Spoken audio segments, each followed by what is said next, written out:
আসসালামু আলাইকুম রহমতুল্লাহ। তো আসলাম একটা সুন্দর একটা মনোরম পরিবেশ।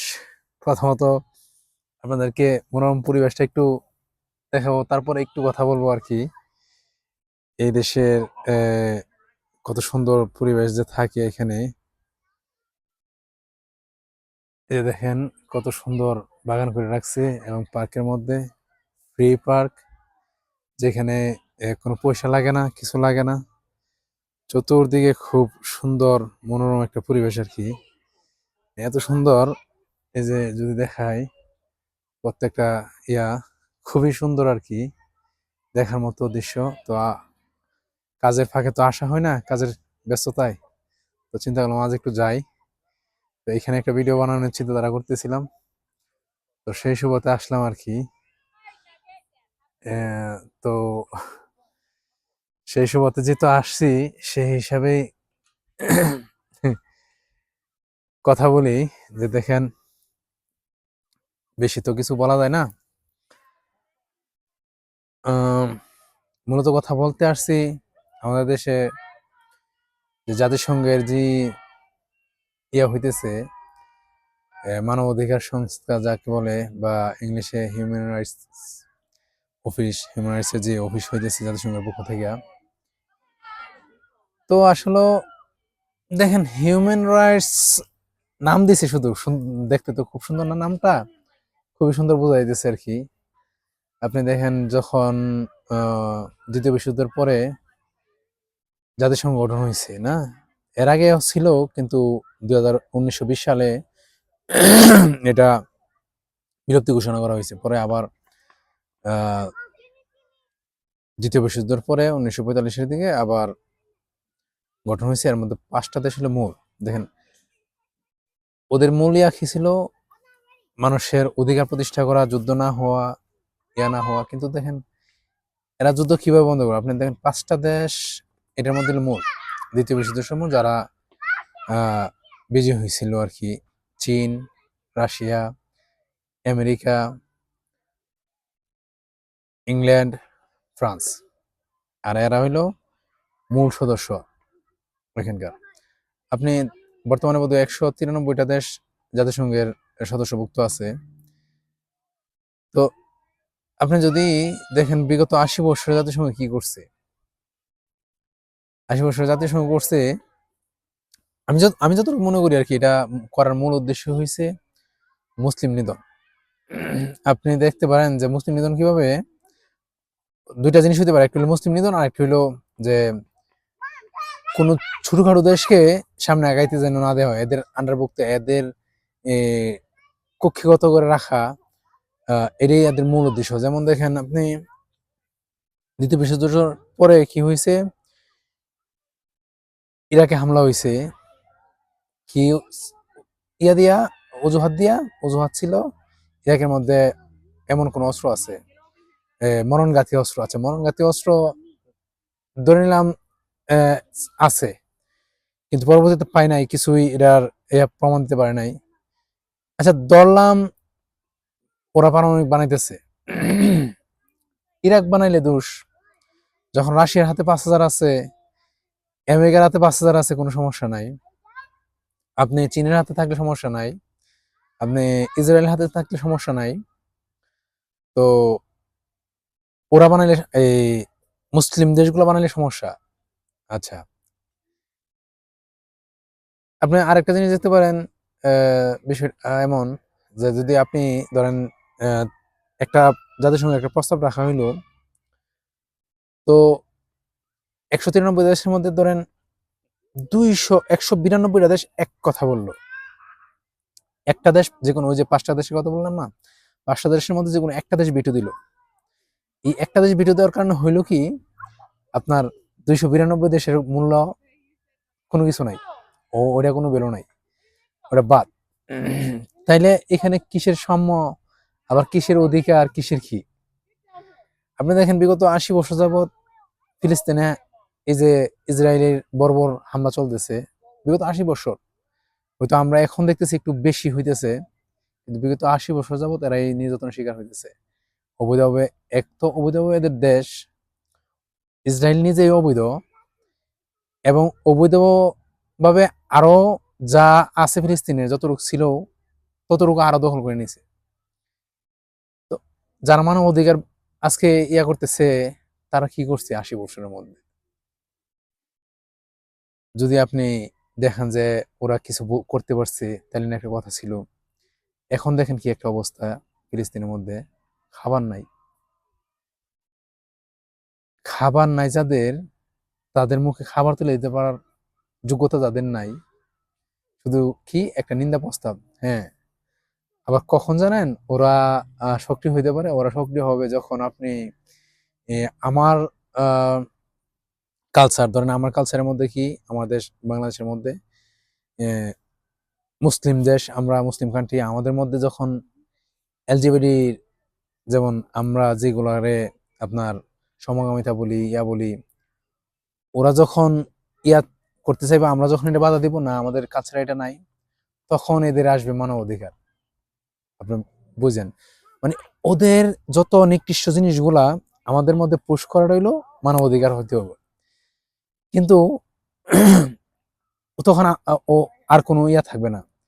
কিন্তু আমাদের যখন মারবে তখন মানব অধিকার না। আপনি দেখেন দ্বিতীয় বিশ্বযুদ্ধের পরে কতগুলো মুসলিম দেশ দৃষ্টি করা হয়েছে। আপনি ইরাক দেখেন, আফগানিস্তান দেখেন, আপনি লিবিয়া দেখেন। এখনো তো এই যে সমস্ত আফ্রিকাটারে ফ্রান্সের কুক্ষিগত করে রাখছে। কোথায় মানব অধিকার? ওদের দুনিয়ার মধ্যে সবচেয়ে বেশি খনিজ সম্পদ আছে আফ্রিকার মধ্যে। আপনি দেখেন আফ্রিকার থেকে ওরা নিয়ে ওরা টাকা বলা হইতেছে, ওরা পয়সা কামাইতেছে, কিন্তু আফ্রিকার দেশের মানুষ না খায় মরতেছে, অসংখ্য মানুষ। কিন্তু ওইখানে কোনো মানবাধিকার নাই।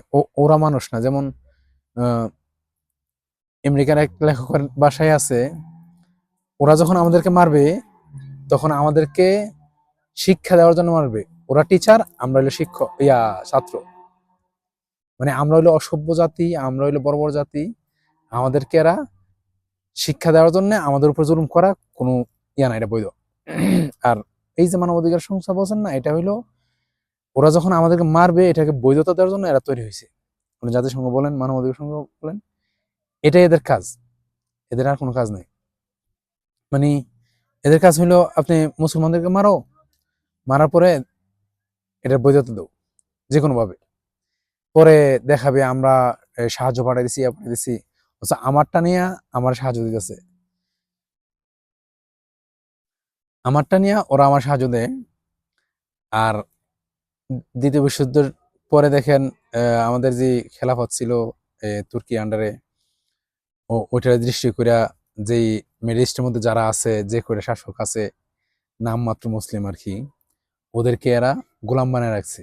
মানে ওদের মধ্যে স্বাধীনতা বলতে কোনো শব্দ নাই।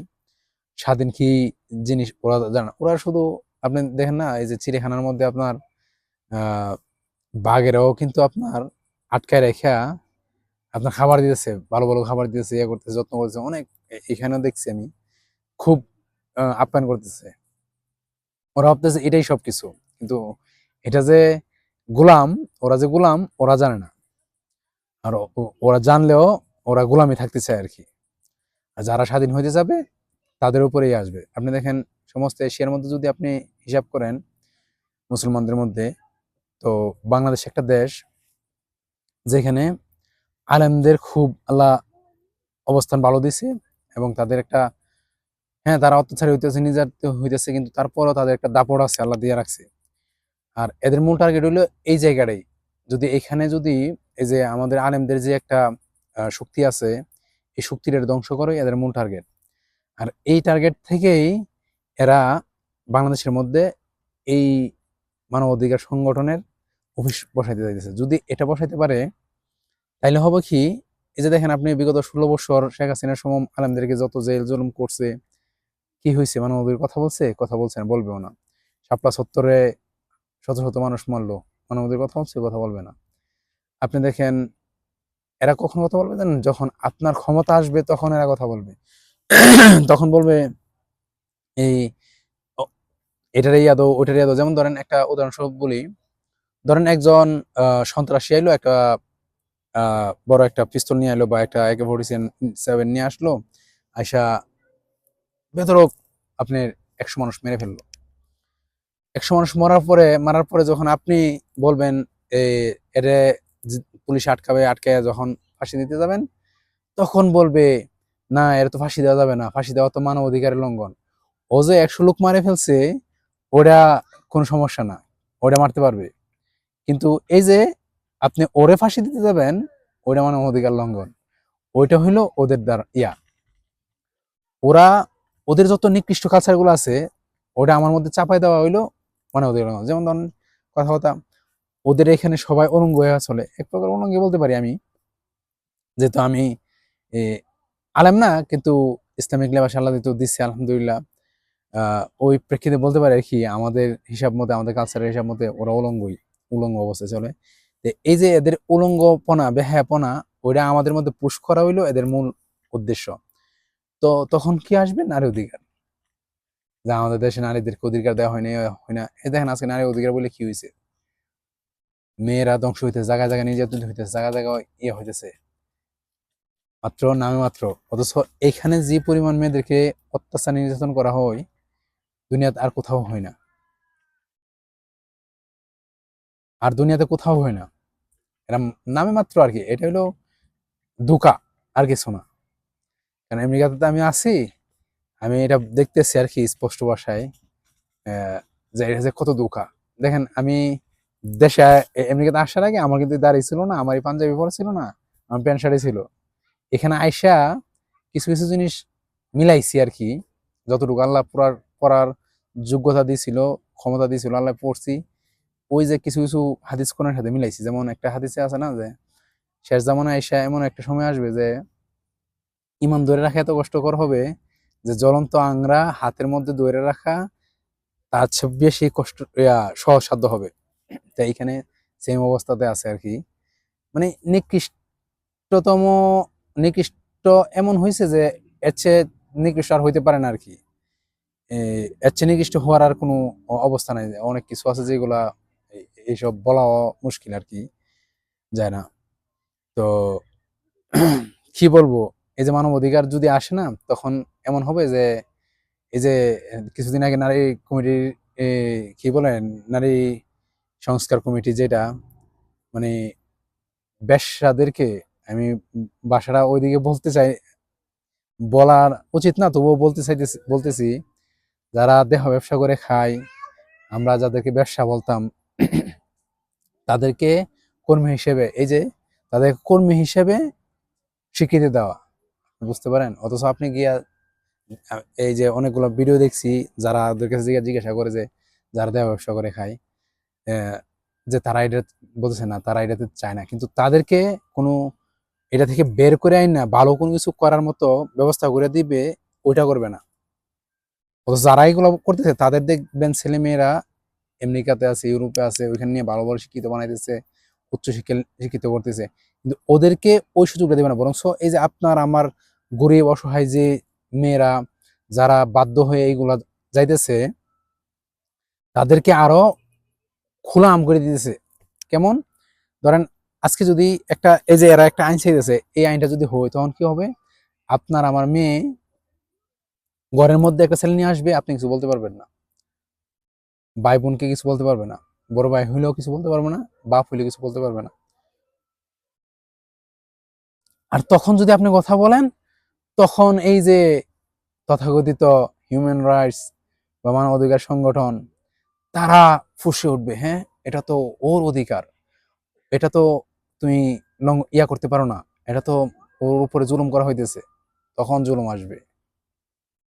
বিগত 14-16 বছর যে আপনার প্রত্যেকটা মানুষের উপরে স্টিম রোলার চালানো হয়েছে, ওইটা কোনো জুলুম না, ওইটাকে এরা স্বীকৃতি দিছে ঠিকই, কিন্তু এখন দেখেন চেঞ্জ হয়ে গেছে, পরিবেশ চেঞ্জ। এখন ওরা জুলাই আন্দোলনের পক্ষে এসে পড়ছে সবাই। মানে আপনি দেখেন, এই যে আমাদের ভাবছি, আমরা অনেক আশা করছিলাম এই যে বর্তমান সরকারের কাছ থেকে, কিন্তু উনি, এই ডক্টর ইউনূস সাহেব, উনি নিজের পরিচয় দিছে যে উনি যে দেশ চালানোর যোগ্য না, উনি যে এনজিও, সরকার যে এনজিওর যোগ্য, ওইটার পরিচয় দিছে আর কি উনি। হ্যাঁ উনি শিক্ষিত, উনি ডক্টরেট ডিগ্রি করছে, বিশ্বের মধ্যে ওনার নামদাম আছে, কিন্তু ওই যে নামদামটা, ওইটা এই মুহূর্তে বুঝাইছে উনি, ওনার যে মূল যোগ্যতা উনি প্রকাশ করছে আর কি, যে এটা আসলে একটা দেশ চালানোর যোগ্যতা না। দেশ চালানো আর একটা এনজিও, সরকার একটা এনজিও চালানো অনেক তফাৎ আছে। ওইটা উনি প্রমাণ করছে আর কি। যে আর এই যে কিছু উপদেষ্টা বসাইছে সবগুলা দুই একটা হয়তো মানে সবগুলা অপদার্থ, তাছাড়া আর কিছু নাই। কারণ যার ব্যক্তিত্ব নাই তাকে অপদার্থ ছাড়া আমি কিছু বলি না। একটা কথা আছে না যে বাংবো তো মস্কাবো না, এরা মাথা ঝুঁকাবে, এরা শক্তভাবে দাঁড়াবে না। এত বড় একটা সুযোগ থাকার পরও মানুষকে এরা কুক্ষিগত করে, এখনো কুক্ষিগত মানুষ, এখনো মানুষ বইয়ের উপরে আছে, এখনো আইন প্রশাসনের কাছে গিয়ে মানুষ কথা বলতে পারে না। ওই জন্য একটা দেখছি ডিসি আলেমদেরকে দমকাইতেছে, এই যে চুরি ছিনতাই হইতেছে, যখন শক্ত হাতে দমন করতো কিছু হইল না, তখন ঠিকই মানুষ শান্তিতে থাকতো। হ্যাঁ, হয়তো বিগত সরকারের তুলনায় ভালো আছি কিছুটা, ওইটা হলো ভিন্ন হিসাব, কথা বলতে পারতেছি, কিন্তু এটা তো মানুষ প্রত্যাশা ছিল না, মানুষের প্রত্যাশা ছিল তো অনেক বেশি। তো যাক, সবচেয়ে বড় কথা হইলো শেষ মুহূর্তে শুধু এতটুকু বলবো যে আমাদের আসলে জনগণ আমরা ভালো না। জনগণ ভালো না কারণ কি, এক দুই মিনিটের কথা বলো জনগণের বিষয়ে। দেখেন, আমরা হাজার জানতেছি যে ওই লোকটাই চুরি করতেছে, ওই লোকটাই আমার সম্পদ নষ্ট করতেছে, ওই লোকটাই এই চিন্তা করতেছে, ওই লোকটা চাঁদাবাজি করাইতেছে, আমরা তার পিছু ঘুরতেছি।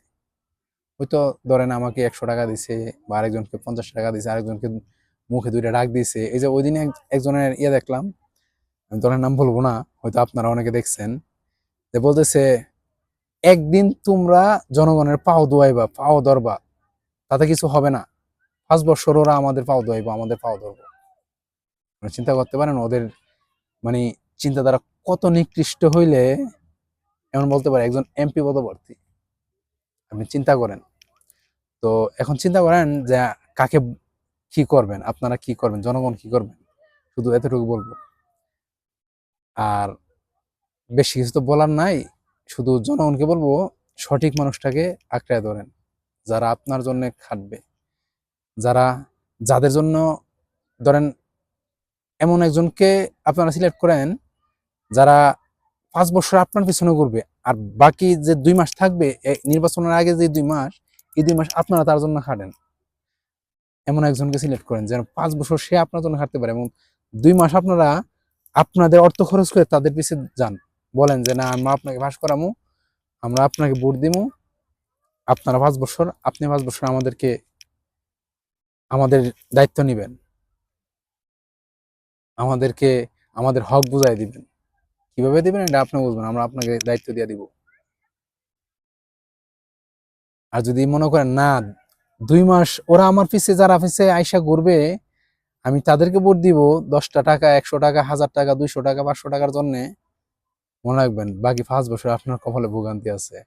আর এই যে একটা সুযোগ বর্তমানে, এই সুযোগ যদি আমাদের হাতছাড়া হয়, তাহলে জানি না আবার কত বছর পরে আমাদের এই সুযোগ আসবে। তো আরেকটা জিনিস, এখন বেশি কিছু বলবো না, আরেকটা জিনিস হলো আমাদের দেশের সবচেয়ে বড় বাপের পরে ছেলে, যেটা ইসলামের সবচেয়ে বড় আর কি, এটা হোক এখন বর্তমানে এমন অবস্থা আছে যে ইসলামিক দল হোক, নন ইসলামী হোক, সবার মধ্যে এমন আছে বাপের পরে ছেলে, ওই আমার ভাই, ওই আমার চাচা, ওই আমার কাকা, মানে এই যে একটা দ্বারা, মানে এটা হলো রাজতন্ত্রের সিস্টেমের একটা দ্বারা আর কি। ওই সিস্টেম থেকে আমাদেরকে বাইরে হয়ে আসতে হবে। তো বেশি কিছু আর বলবো না, ইনশাআল্লাহ ভবিষ্যতে আবার যদি আল্লাহ তৌফিক দান করে আবার বলবো। আসসালামু আলাইকুম রহমতুল্লাহ।